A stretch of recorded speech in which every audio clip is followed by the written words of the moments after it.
Good morning and welcome back to the channel. Today I'm going to be working on the Magnum, and in the last video I got quite a bit done. I got all the front drivetrain in, I got all the front interior in. So the car is pretty much buttoned up. What we need to do now is I need to push this thing out, pull the Challenger from the other side of the shop, the other bay, into this bay, so I can pull all the rear drivetrain out of it, the fuel tank, fuel lines, brake lines, everything. I need to pull the wiring harness out of it. I need to pull the wing and camera off of the trunk and pretty much strip the car of everything that I need. Just move the Magnum out of the shop so I can pull the Challenger in.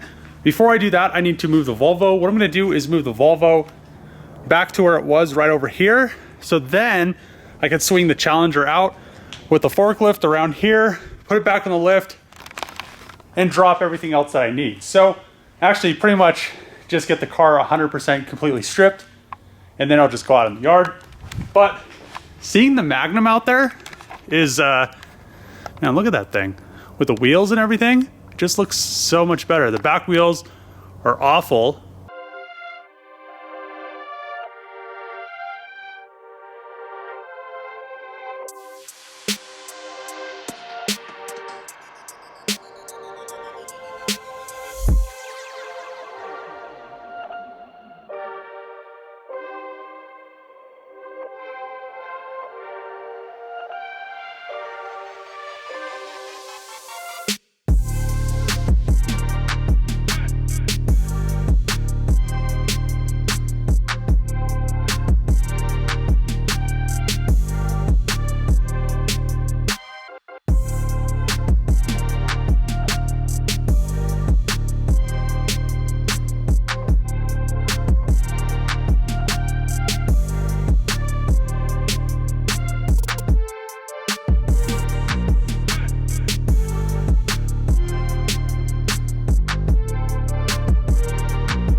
Now that the Challenger is back on the lift, I'm going to pull drive shaft, fuel lines, rear subframe.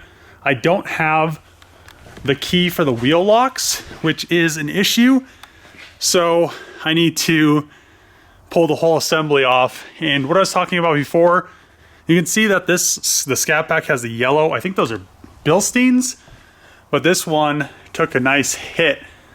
And like I said before, I'm not exactly sure what hit this shock because it busted the arms and it like just sliced that. So it must have been like a pole or something. Pulled the drive shaft out of the Challenger. Both drive shafts are laying next to each other. You can see that the Magnum one is a little bit longer. Fuel tank and the rear suspension subframe is all dropped out of the Challenger. All I have to do now, I'm gonna pull the doors, both doors, and just pretty much strip the wiring harness and whatever else I need out of the car. But the bottom of the car, the outside of the car, all the drivetrain is dropped out. So I plan on trying to swap this fuel tank because it has all the lines that I need, and I'm gonna keep as much emission stuff on this thing as I possibly can. That is very strange coming from my mouth, but yes, I'm gonna utilize all the emissions.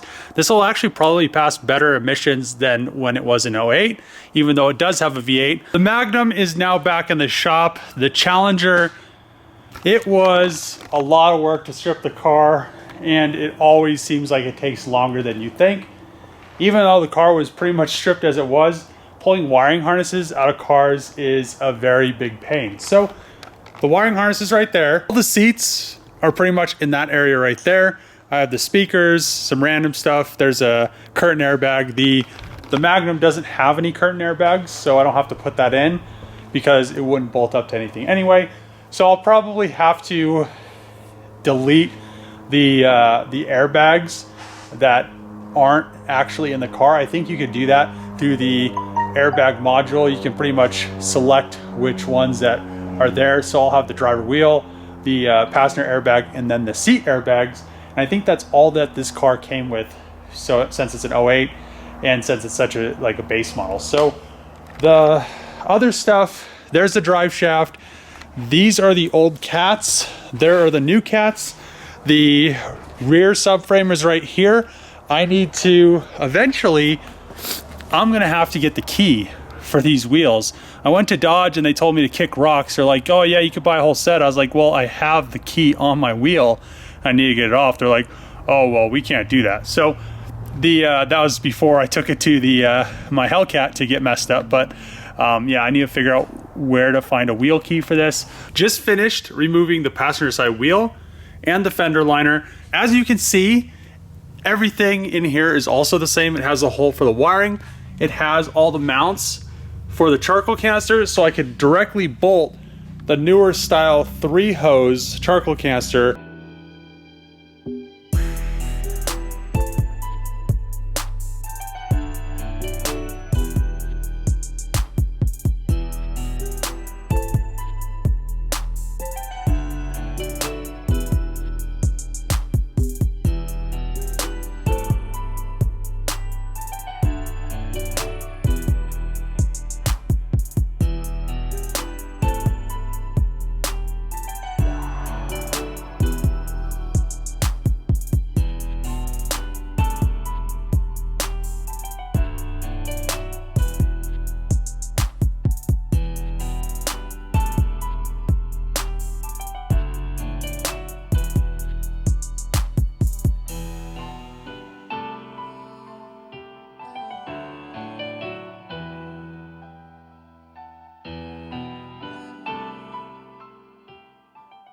The subframe is now out of the Magnum. One difference I want to show you guys really isn't that big of a deal, but you can see right here, the bushings aren't that solid compared to the newer style ones.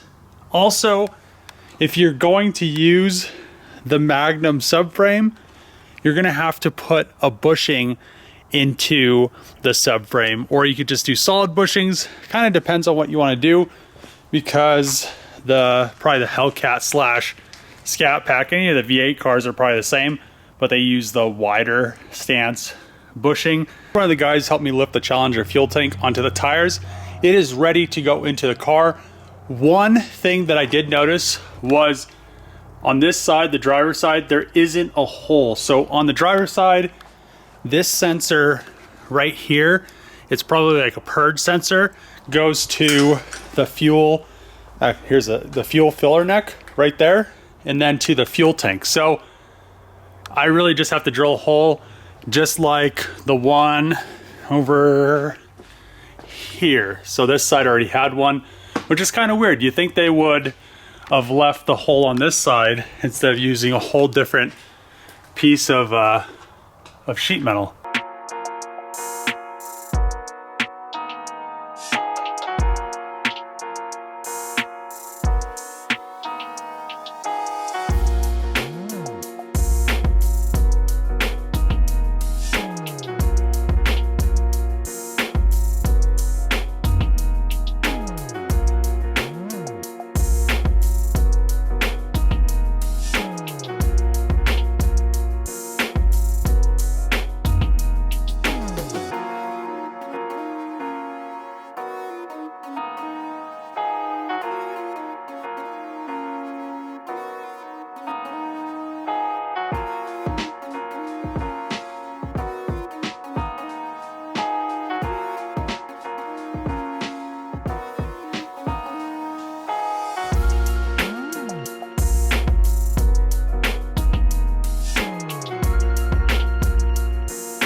All right, so there she is, the back subframe, fuel tank, everything is bolted in. Everything went directly in. It's using the stock brake and fuel lines from the Magnum. They're the same exact size as the Challenger's was, so there was no reason. The clips all clipped onto them, same exact lines. So really, you don't have to change much, but I had to change the subframe because I wanted the newer, thicker bushings, just because this is a lot more horsepower than the V6, and you know, this car is a 2008. The car I pulled everything out of was a 2016, so everything is a little bit newer. So unfortunately, the drive shaft is too short, just by a little bit, like that much, probably 4 inches. But the one thing that you can do, there are 2-piece drive shaft. The front section is all the same, so the front technically would bolt into the car, which doesn't really do me any good to bolt it in. I could lengthen the shaft 4 inches and then put it back together.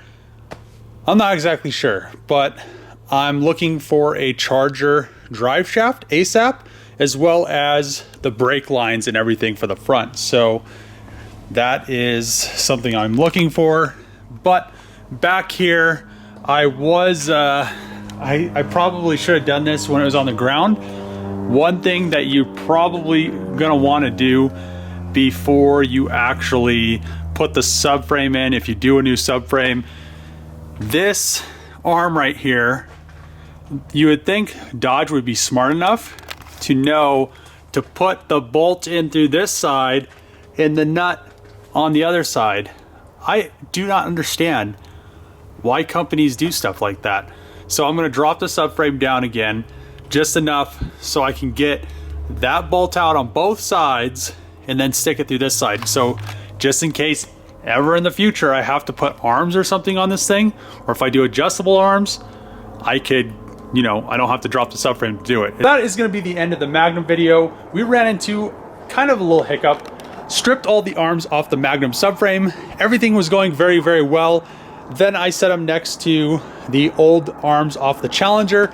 They're actually pretty different. So they're just an old version, and these would probably work, but the bushings in these arms are actually very deteriorated, so there's no reason to put them on the car.